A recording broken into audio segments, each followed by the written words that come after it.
जो आज हम लोग जमा हुए हैं, इसका मूल उद्देश्य यही है कि हमें अपनी पहचान की लड़ाई किस प्रकार लड़नी है, इस लड़ाई को किस प्रकार हासिल करनी है।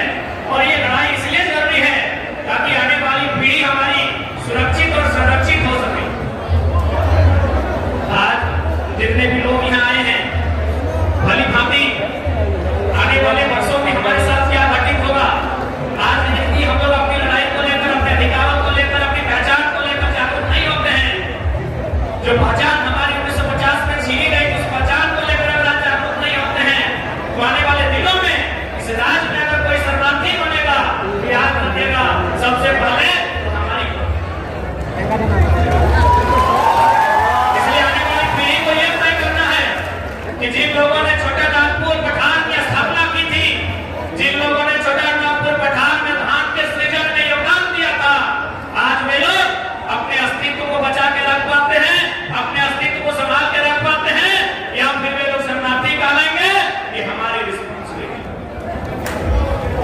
और यदि आपको लग रहा है कि केवल ऐसा संभव नहीं है, हमारी तो संख्या लाखों में है, करोड़ों में है, तो सबसे पहला उदाहरण ले लीजिए। हमको हिंदी में बात करना पड़ रहा है, अपनी भाषा कहाँ। यदि आपको लग रहा है कि नहीं बाबू तुम्हारी उम्र बहुत कम है, तुम हमें डरा रहे हो, हमें क्या हो सकता है, कैसे हम लोग रिफ्यूजी बन जाएंगे, ये गांव हमारा पूरा टाटा जमशेदपुर में ज्यादा गांव हमारे धनबाद, बोकारो, उड़ीसा में हमारे लोग हैं, तो हम शरणार्थी कैसे बनेंगे, हम तो लाखों करोड़ों की संख्या में। तो सबसे पहला उदाहरण, एक कुर्मी को बेटा को गुड़माली में नहीं, हिंदी में बात करना पड़ रहा है आपको समझाने में। कहाँ है अपनी मातृभाषा, कहाँ है अपनी मातृभाषा। इसलिए आपको समझना होगा विषय वस्तु को कि हम कैसे शरणार्थी होंगे, कैसे हमारी पहचान छिपी है, उस पहचान के साथ साथ अपने अधिकार को हम कैसे पा सकते हैं। हमारी बात तो पूरा पूरी आप नहीं समझ रहे हैं। आप लोग राही बोलते हैं, हम लोग गुड़माली बोलते हैं, लेकिन क्यों? इसी कारण कि लोगों ने बड़ी चालाकी के साथ, जिन लोगों ने सरकार को चलाया, चाहे दिल्ली में बैठकर, चाहे राजधानी रांची में बैठकर, उन्होंने बड़ी चालाकी के साथ हमें ही नष्ट करने का प्रयास किया। अब ये भी सवाल है कि भाई हम ही क्यों मिले हमको, और भी तो लोग हैं इस देश में, इस राज्य में बहुत सारे लोग हैं। कौन है? भील है, संतान है, मुंडा है, राम है, लौरा है, न जाने कितने समुदाय के लोग रहते हैं, 6000 7000 लोग रहते हैं। तो छोटा नागपुर के पठार में दिल्ली में बैठे लोगों को हमसे दुश्मनी क्यों थी? हमने बार बार कहा, अब जहां से अगर आप धनबाद से चलिएगा कदम से कदम ना, तो उड़ीसा आप केवल अपनी जमीन पे पार हो जाइएगा। यानी कोई भी, चाहे विदेश का आदमी आए, चाहे छोटा नागपुर पठार के अलावा बाहर के लोग आए, क्या वे लोग हवा में घर बना सकते हैं? अपने योजना, परियोजना, अपनी कंपनी, अपनी फैक्ट्री, क्या वे लोग हवा में लगा सकते हैं? नहीं, उन्हें जमीन चाहिए। जमीन किसकी है? हमारी है। जमीनें किसकी है? हमारी है। इसीलिए सबसे पहले केंद्र सरकार ने, जो उस समय और आज भी पूंजीपतियों की सरकारें हैं, उन्होंने कहा कि हमें सुविधा कैसे हो। यदि हम जमशेदपुर, सरायकेला में कोई फैक्ट्री लगाएंगे, धनबाद, बोकारो, रांची में अगर जमीन का अधिग्रहण करेंगे, तो सुविधा कैसे होगी? किनके पास जमीनें ज्यादा? तो आप देख सकते हैं, विशेषकर कोलियरी बेल्ट में, औद्योगिक क्षेत्रों में लगभग 60-70% जमीनें हमारी थी। इसलिए 1950 में बिना किसी नोटिफिकेशन के हमें जो समय की सूची थी, प्रिमिटिव ट्राइब, हमें बड़ी साजिश, चालाकी, षड्यंत्र के तहत बाहर कर दिया। आज भी हमारे पढ़ने वाले नौजवानों को, हमारे माता व बहनों को, हमारे समाज के मैक्सिमम लोगों को जानकारी तक नहीं कि हमारे साथ ये साजिश क्यों रची गई। इसलिए आज एक जन चेतना की आवश्यकता है, जो चेतना धीरे धीरे जागरूक हो रही है हम सभी के बीच। आज हम सबों के बीच एकजुटता की आवश्यकता है, जो एकजुटता हम देख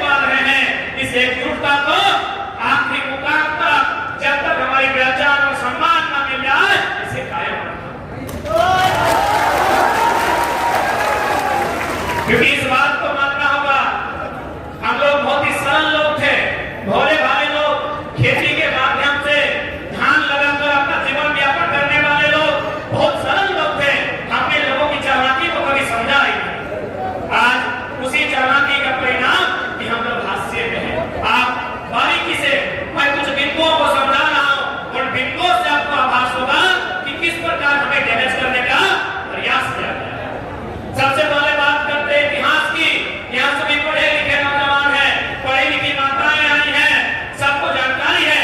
हम जैसे इतिहास पढ़ते हैं, हमारे सामने चैप्टर्स आते हैं पाषाण काल, उसको 3 भागों में बांटा जाता है, पूरा पाषाण काल, मध्य पाषाण काल, नव पाषाण काल।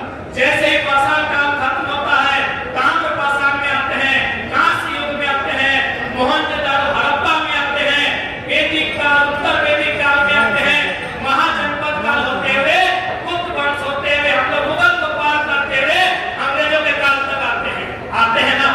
ये तो हम इतिहास पढ़ते हैं ना, पढ़ा हमने। लेकिन बताइए, कहीं राण काल का जिक्र है, कहीं राण सिविलाइजेशन का जिक्र है किसी इतिहास के पन्ने में? एक भी व्यक्ति में खड़ा होकर बता दीजिए।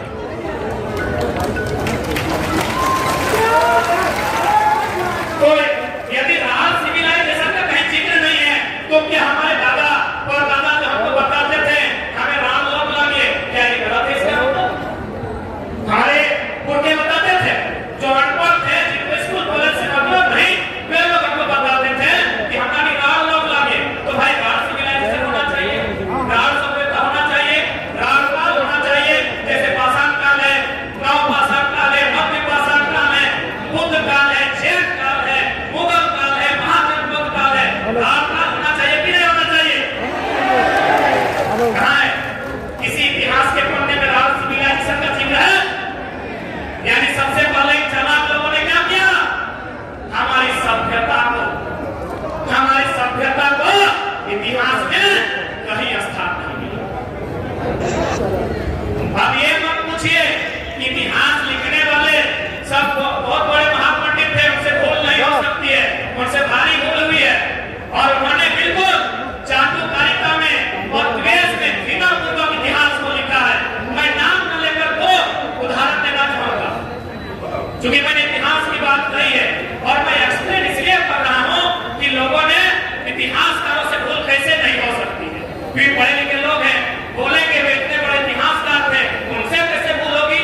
हो सके हम लोग बोलते हैं राण सिविलाइजेशन नहीं था, तो मैं बताता हूं इतिहासकारों से कैसे हमारा स्पेस नहीं था। एक राजा का नाम आता है, कहा जाता है कि उस राजा ने, मैं नाम इसलिए नहीं लूंगा क्योंकि लोग जाति धर्म से जोड़ देंगे, उसके बारे में कहा जाता है कि उस राजा ने भारत में जब आक्रमण किया था तो तोप के गोले से आक्रमण किया था, तोप के साथ। ध्यान दीजिएगा मेरी बात को कि इतिहासकार भूल कैसे नहीं कर सकते हैं, इतिहासकार धोखा कैसे नहीं कर सकते हैं, इतिहासकार बेईमानी कैसे नहीं कर सकते हैं। उन्होंने क्या बताया कि 1500 के पीरियड में भारत में एक राजा आया विदेशी, उसने गोला के साथ जो तोप होता है उसके साथ भारत में आक्रमण किया। फिर वही इतिहासकार बताता है 30 साल बाद उसका नाती ने तलवार से मिला। क्या समझे पढ़े लिखे लोग? दुनिया में पहले लालटेन आया है, पहले लालटेन आया है, सिंपल सा बात है, पहले तलवार आया होगा, फिर तोप आया होगा। इतिहास